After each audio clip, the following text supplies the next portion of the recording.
അമേരിക്കയ്ക്ക് മുമ്പിൽ നാറ്റോ അംഗരാജ്യങ്ങൾ തന്നെ പോയി പണി നോക്ക് എന്ന് പറയുന്ന ഒരവസ്ഥ. അതായത് മേക്ക് അമേരിക്ക ഗ്രേറ്റ് അഗെയിൻ എന്ന് പറഞ്ഞുകൊണ്ട് വന്ന ട്രംപിൻ്റെ അവസ്ഥയാണ് ഇത് പറയുന്നത്. അമേരിക്കയുടെ വാല്യൂ ഇടിഞ്ഞിരിക്കുന്നു. പീറ്റർ ഹെഗ്സെത്തിൻ്റെ വളരെ അടുത്ത ഒരാൾ ഒരു ഡിഫൻസ് കോൺട്രാക്ട്, ഈ യുദ്ധം തുടങ്ങുന്നതിന് തൊട്ട് മുമ്പ് ഡിഫൻസ് കോൺട്രാക്ട് നേടിയതിനെക്കുറിച്ച് ഉള്ളൊരു വാർത്ത, ഫിനാൻഷ്യൽ ടൈംസിൻ്റെ ഒരു വാർത്ത പങ്കുവെച്ചുകൊണ്ടാണ് അബ്ബാസ് സറാക്ചി പറയുന്നത്.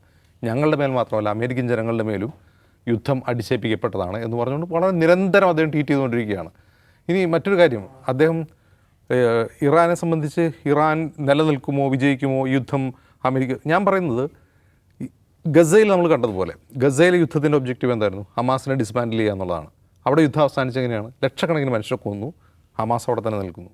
ഹമാസിനെ പരിക്ക് പറ്റിയിട്ടുണ്ടാവും, അവർ ദുർബലരായിട്ടുണ്ടാവും. ഹമാസ് തന്നെയാണ് ഇപ്പോഴും ഗവേൺ ചെയ്യുന്നത് അവിടെ. ബോർഡ് ഓഫ് പീസ് എന്നൊക്കെ പറഞ്ഞിട്ട് അത് ഭരിക്കാൻ സമയം കിട്ടിയിട്ടില്ല ട്രംപ് അദ്ദേഹം ഇറാൻ ആക്രമിക്കാനാണ് പോയത്. ഇറാനെ ഇങ്ങനെ ചെയ്യാൻ നിൽക്കുക, ഇറാനിലൊരു വർഷം നീണ്ടു നിൽക്കുന്നൊരു യുദ്ധം നടക്കുക, അല്ലെങ്കിൽ 2 വർഷം നീണ്ടു നിൽക്കുന്ന യുദ്ധം നടന്നാലും കുറേ ആളുകൾ മരിക്കും, ലക്ഷക്കണക്കിന് മനുഷ്യർ മരിക്കും, കുറേ കെട്ടിടങ്ങൾ തകരും. അല്ലാതെ അവിടെ ഒരു മാറ്റം ഉണ്ടാകാൻ പോകുന്നില്ല. എന്തെങ്കിലും ഒരു കാരണം പറഞ്ഞാൽ അവർ വിഡ്രോ ചെയ്യേണ്ടി വരും. അതിനപ്പുറം ഇത് ജയിക്കാൻ പോകുന്ന ഒരു യുദ്ധമല്ല, മിലിറ്ററി പെർസ്പെക്റ്റീവിൽ ജയിക്കാൻ പോകുന്നൊരു യുദ്ധമല്ല എന്ന് അമേരിക്കയ്ക്കും അറിയാം. അവരും ഏത് വിധേനയും എന്തെങ്കിലും ഒരു ഡീൽ ഉണ്ടാക്കി പുറത്ത് കടക്കണം എന്നുള്ള അവസ്ഥയിലാണ്. ഇനി മറ്റൊരു കാര്യം, അമേരിക്കയുടെ കഴിഞ്ഞ 2ാം ലോക മഹായുദ്ധത്തിന് ശേഷമുള്ള കാലത്ത്, അതിന് മുമ്പുള്ള ചരിത്രമല്ല, കാരണം 2ാം ലോക മഹായുദ്ധത്തിന് ശേഷമാണ് അമേരിക്കൻ വിദേശ നയം പുറത്തേക്ക് ഒഴുകാൻ തുടങ്ങുന്നത്. ജപ്പാനിലാണ് ബോംബിട്ടതിന് ശേഷമാണ് അവർ പുറം രാജ്യങ്ങളിൽ ഇടപെടാൻ തുടങ്ങുന്നത്. ഇന്നേ വരെ ഇത്രയും ഒറ്റപ്പെട്ട ഒരു സമയം ഉണ്ടായിട്ടില്ല. ഒറ്റപ്പെടുക എന്ന് പറഞ്ഞാൽ ഒന്ന് ആലോചിച്ച് നോക്കുക.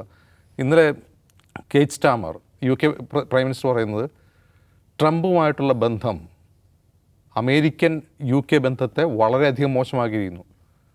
അതായത് ട്രംപും ബ്രിട്ടനും തമ്മിലുള്ള ബന്ധം അമേരിക്ക ബ്രിട്ടൻ ബന്ധത്തെ വളരെയധികം വഷളാക്കിയിരിക്കുന്നു. തിരിച്ച് വേറൊരു രീതിയിലേക്ക് പോകാൻ കഴിയില്ല. നാറ്റോ അംഗരാജ്യങ്ങൾ നിങ്ങൾ വേണമെങ്കിൽ പോയി യുദ്ധം ചെയ്തു എന്ന് പറയുന്നു.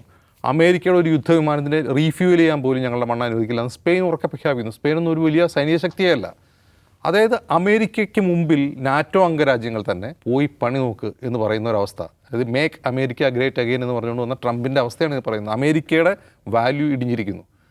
അപ്പോൾ ഇത് ഞാൻ പറയുന്നത് മിലിറ്ററി പെർസ്പെക്റ്റീവിൽ നോക്കുമ്പോൾ ഇറാൻ തന്നെയാണ് പിന്നോട്ടടിച്ചിട്ടുള്ളത്. അവരാണ് തോറ്റുകൊണ്ടിരിക്കുന്നത്. കാരണം അവരുടെ മേലാണ് ബോംബുകൾ ദിനേന വർഷിക്കപ്പെടുന്നത്. പക്ഷേ ഒരു സ്ട്രാറ്റജിക് പെർസ്പെക്റ്റീവിൽ നോക്കുമ്പോൾ ഇറാന് തന്നെയാണ് ഇപ്പോഴും വിജയം.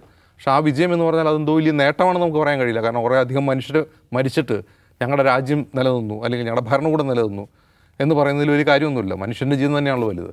അപ്പോൾ ആ ഒരു പെർസ്പെക്റ്റീവ്, വിജയം എന്നാൽ എന്താണ് എന്നുള്ള പെർസ്പെക്റ്റീവിലാണ് ആരുടേതാണ് വിജയം എന്ന് നമുക്ക് പറയാൻ കഴിയുക.